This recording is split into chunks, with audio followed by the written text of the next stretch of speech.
Bienvenue sur la chaîne des Paintings de Molly. Donc aujourd'hui on va faire une petite vidéo, blabla painting. Je vous montre ce fameux painting de Merlin qui est de chez DAC. Je vais vous montrer l'image sur le stickers. Voilà à quoi il ressemble. Vous voyez déjà ici, hein, là où ça a été fait, ça brille, ça brille, ça brille. Voilà, je vous montre l'autre côté. Vous ne pourrez pas le voir en entier à la caméra parce que il fait 70 sur 87 cm. Voilà, donc là je vous montre juste où c'est fait.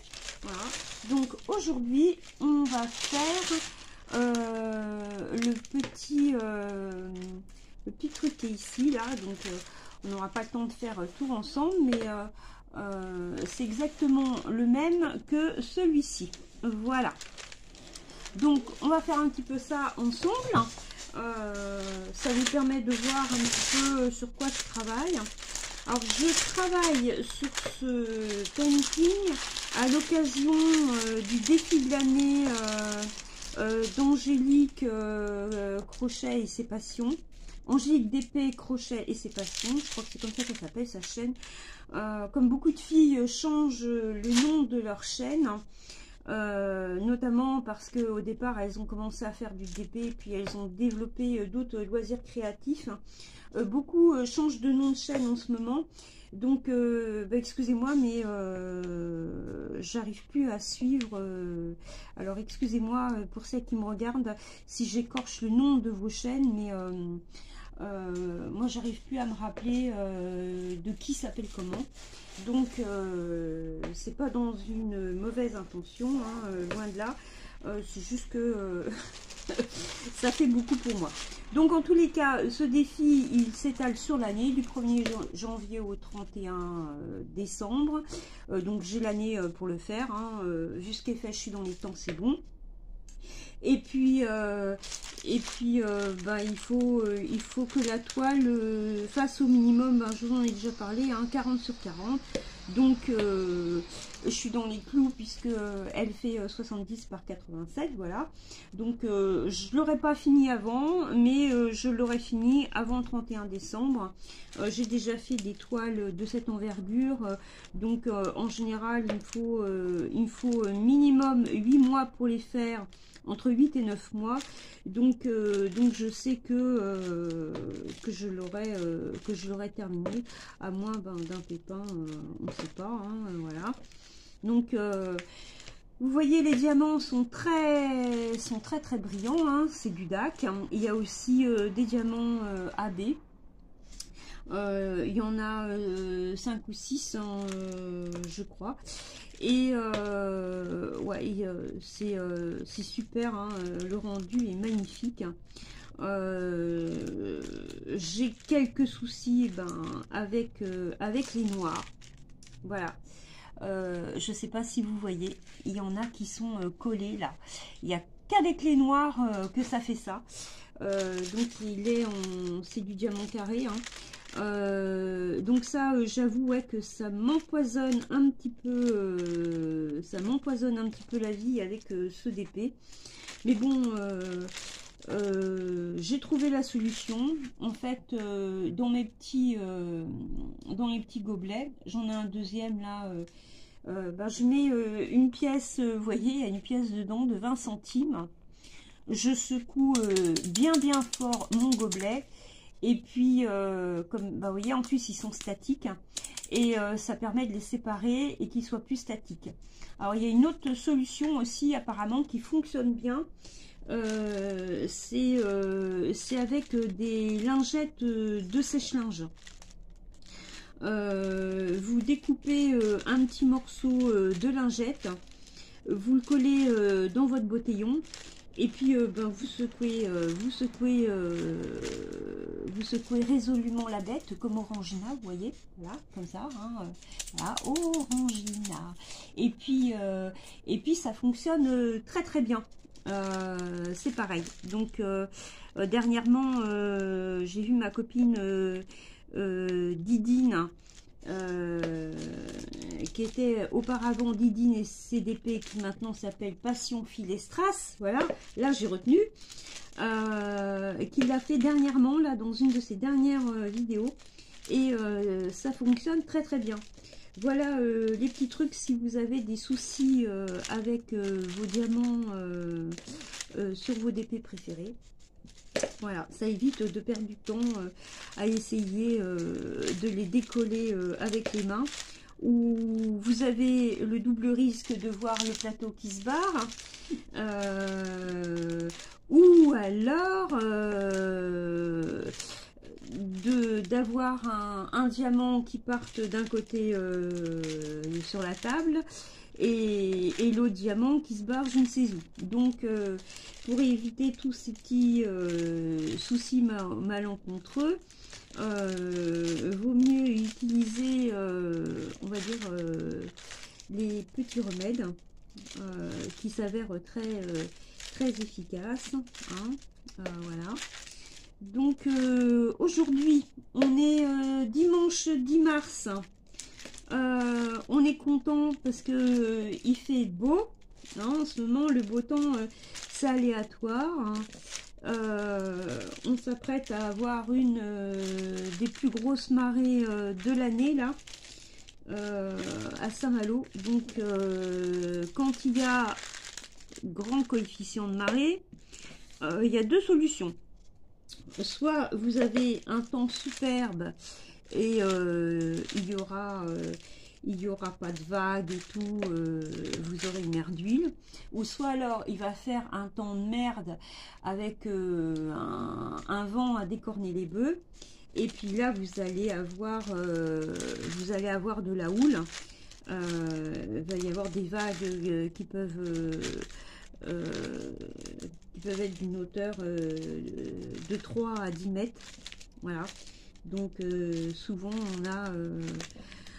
on a le sillon, hein, c'est là où il y a la digue, hein, qui est interdite à la circulation parce que les vagues peuvent vous emmener. Voilà. Donc apparemment là, vu le temps qui est annoncé, notamment demain, vent soufflant à 50 km/h, avec de la flotte un petit peu, on risque d'avoir le deuxième cas de figure. Voilà. Donc heureusement on est en pleine semaine, parce que quand ça tombe les week-ends, ça attire beaucoup de visiteurs. Il y en a qui viennent en week-end à Saint-Malo juste pour voir les phénomènes de marée. Voilà. Et donc bon là on va être tranquille, on n'aura pas ça. Mais bon, moi je travaille dehors sur mon vélo, alors autant vous dire que je vais pas sentir le moisi. Voilà, hein, vaut mieux prendre positivement comme ça, parce que de toute manière il n'y a pas de choix. Et puis la météo, c'est la seule chose, c'est une des seules choses dans la vie contre lesquelles vous ne pouvez rien faire et qu'on doit subir bon gré mal gré. Voilà. Alors, à part ça, la dernière fois, je vous avais raconté mes petites aventures avec le stage d'Hugo. Donc, ça y est, ça c'est acté. On a eu rendez-vous vendredi matin avec Hugo dans un EHPAD. Celui d'ailleurs qu'il avait refusé au mois de novembre parce qu'il n'était pas vacciné. Donc comme Hugo a son schéma de vaccin pratiquement complet, puisqu'il a déjà eu les 2 premières injections et qu'il aura la 3e le 20 mars, et ben il est pris. Donc on est allé visiter, on a vu la cadre du service, la convention est remplie. Là tout à l'heure, là je l'envoie à la cadre qui s'occupe qui s'occupe de l'organisation des stages. Voilà. Demain, sa prof sera avertie que, parce que c'est la rentrée ici, donc demain sa prof sera avertie qu'il a trouvé un stage. On a tout arrêté hein, déjà, ses horaires, les jours où il va travailler.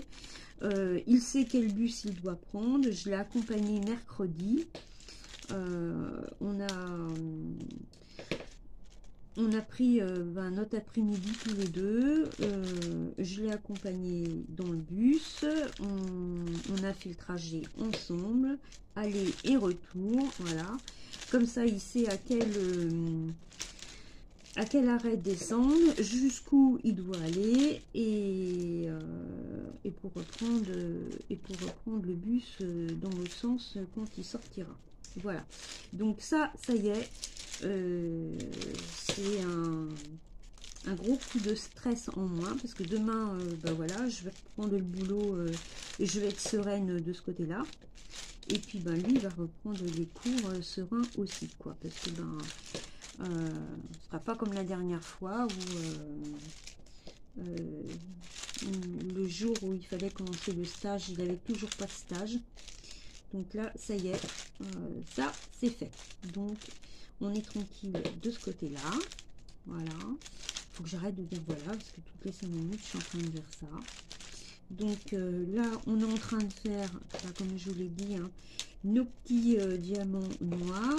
Donc, je suis en train de surfer entre ceux qui sont collés et puis ceux qui ne sont pas. Donc, on a fait, si vous voyez bien la démarcation, hein, on a fait là où il y a mon doigt, ici, là, voilà. Donc, on va continuer autour, parce qu'en fait, ça fait le tour, là, comme ça. Donc, on en a pour un petit moment, voilà. À part ça, et je sais pas si vous êtes au courant, là il y a un petit truc qui m'amuse beaucoup sur Facebook en ce moment. On a une incroyable info comme quoi Aya Nakamura va chanter Edith Piaf pour les Jeux Olympiques. Voilà, donc chacun ses goûts, chacun pense ce qu'il veut, mais bon, voilà, je pense qu'il y avait d'autres choix. Alors, sous prétexte que c'est la chanteuse française la plus connue à l'international, ça me fait rigoler, il n'y a pas qu'elle, hein, voilà. Ce qui est grandement dommage dans cette histoire, c'est que bon, on est quand même une nation où on est reconnu pour être le pays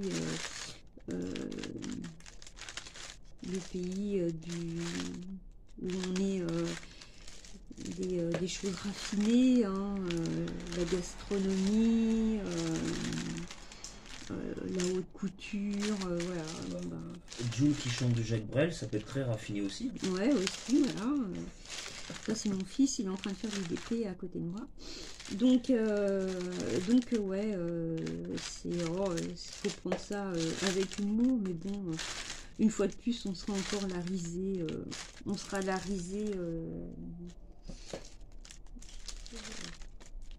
on va être la risée de partout, quoi. Hein, voilà, Aya Nakamura, quoi. En plus, bon.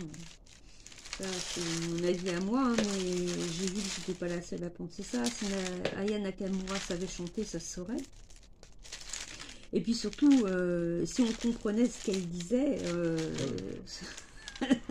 oui, ce serait bien aussi, quoi. C'est la Rihanna de chez Wish, quoi.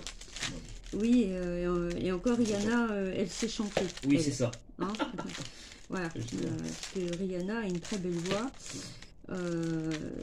C'est pas le cas d'Aya Nakamura, mais bon, je vais peut-être pas me faire des copines, hein, mais je m'en fous, j'ai mes goûts à moi, mais je pense qu'il y aurait eu d'autres chanteuses françaises qui auraient largement pu au moins ne pas nous couvrir de ridicule et interpréter Edith Piaf avec dignité, quoi. Voilà. Comment s'appelle la petite blonde? Exemple, mais non, t'as Chimène Badi qui chante très bien Edith Piaf. Comme ça qu'elle chantait dans le film, dans le Ah bélier, oui, là. Louane. Louane a très bien fait l'affaire aussi. Oui, mais t'as Zaz aussi. Ah bah oui, complètement. Hein, Zaz qui avait repris je crois qu'elle avait fait des reprises de chansons. Tu as Amel Bent aussi qui chante oui, très très bien. Mais Zaz avait avait fait un album de reprises de chansons assez anciennes. Donc voilà, on n'aurait pas détonné. Non. Mais là, ouais, alors là vraiment, on va être dans le. On va être la risée du monde entier. Mais bon, de toute façon. Les JO sont très mal partis depuis bien longtemps, de toute manière. On va pas être la risée que sur ça, hein, auprès des étrangers. Hein, on a toujours l'Eurovision en mai 2024, au moins. Attends, peut-être qu'on va avoir l'Eurovision quelque chose de... Ah ben, c'est Slimane. Donc, l'Eurovision, ah oui, ouais. bah, ça va rattraper. Hein, on va peut-être pas voilà. être si ridicule. Je sais pas, ils auraient pu prendre Slimane, notre chanteur qui nous représente à l'Eurovision. C'est un monsieur, mais un monsieur peut chanter du Edith Piaf aussi. Ah bah, carrément. Donc ouais, ça aurait pu être pas mal aussi, au moins. Ou même quelqu'un qui était bah, justement, on va pas citer son nom, mais qui est très très populaire en France parce qu'il est capable de chanter de tout. C'est Soprano. Il a passé longtemps, il y a quelques mois, il avait chanté sur le plateau de Daniel Balavoine.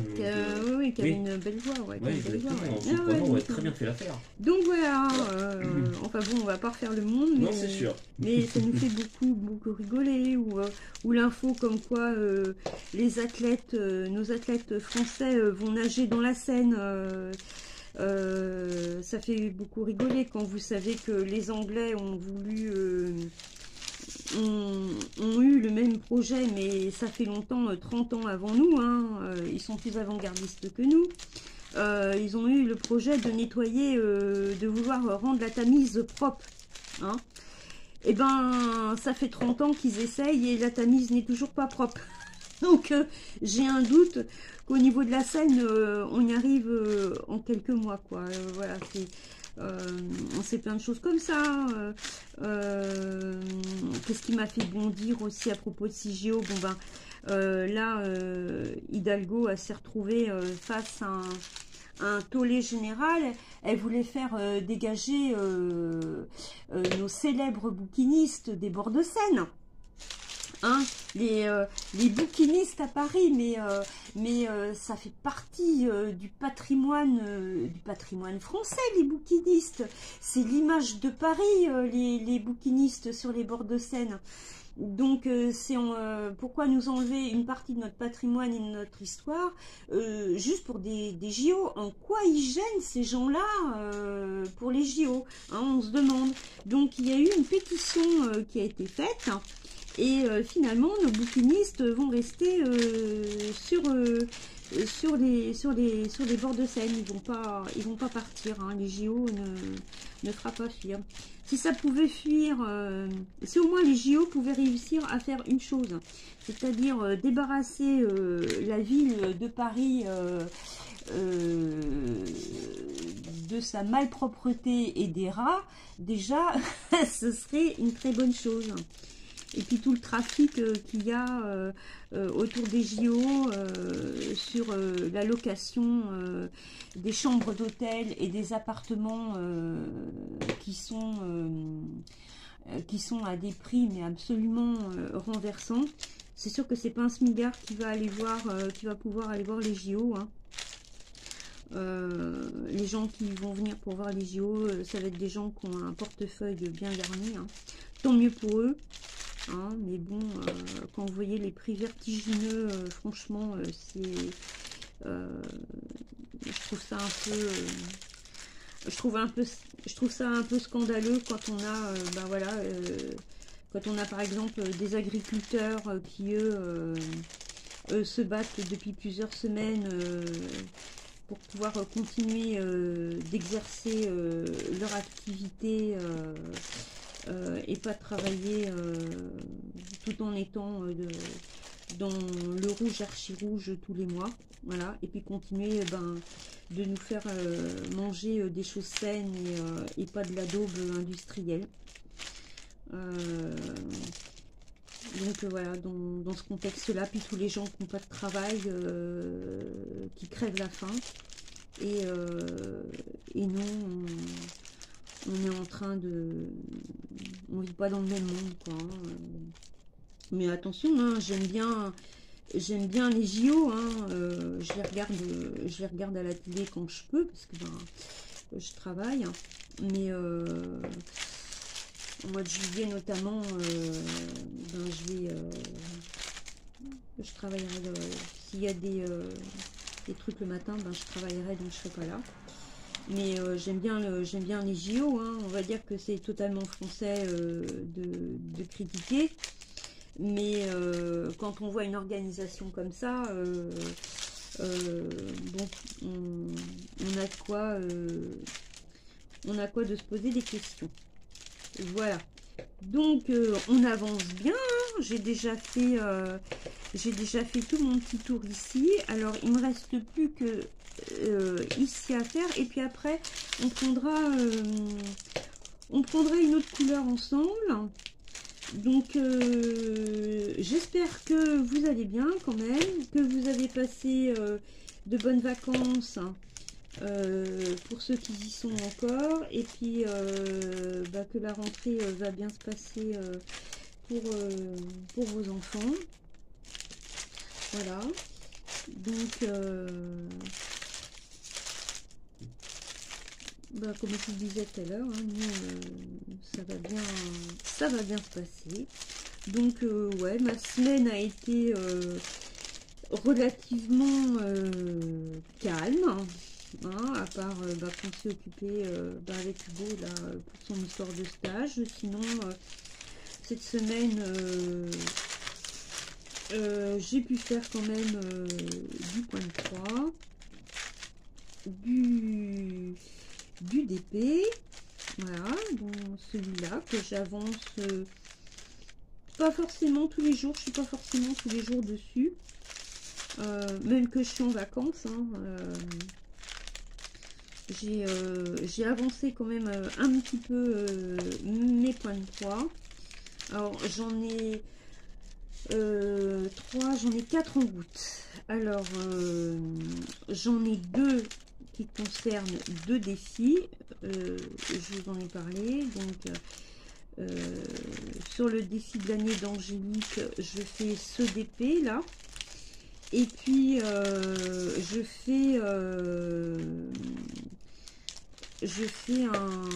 un point de croix de Peter Pan, qui fait 70 par 40 par 70, pardon. Et je fais et puis c'est tout. Et sinon j'ai mes autres points de croix. Il y en a un que c'est un point de croix de Mickey qui fait 40 par 50. Alors celui-là je l'avance, mais ça va lentement, parce que c'est le Mickey de Fantasia, hein, quand il est magicien là. Il est hyper beau, mais alors il est hyper confetti. Donc on a fini avec le noir. On va changer, on va prendre une autre petite couleur. Voilà, ça y est. Donc on va prendre les petits triangles là, le 26. Alors le 26, voilà, c'est cette couleur là, voilà. Alors là vous allez voir, il y en a pas un, ah, j'ai un intrus, il y en a pas un qui est collé, regardez, voilà, vous voyez, pas un qui est collé, hyper bien taillé et tout, voilà. Là ils sont super, donc ils vont là, ici, là. Hein. Donc, et puis, j'ai un autre point de croix qui est d'une princesse Disney. Alors, lui est très sympa à faire. Il n'y a que des blocs, pour ainsi dire. Bah, c'est Blanche-Neige, d'ailleurs. Il est super sympa à faire. C'est que des blocs. Mais là, ben, du coup, je l'ai délaissé parce que je voulais avancer mon Mickey et puis ben, mon Peter Pan, là, hein, qui fait partie du défi. Et puis, j'en ai démarré un autre depuis le 1er mars sur un autre défi qu'Angélique a lancé. C'est le défi des saisons. Alors, c'est un mug. Donc, le mug du mois de mars. Avec qui représente ben, le printemps, avec le trèfle, le chapeau de la Saint-Patrick en Irlande.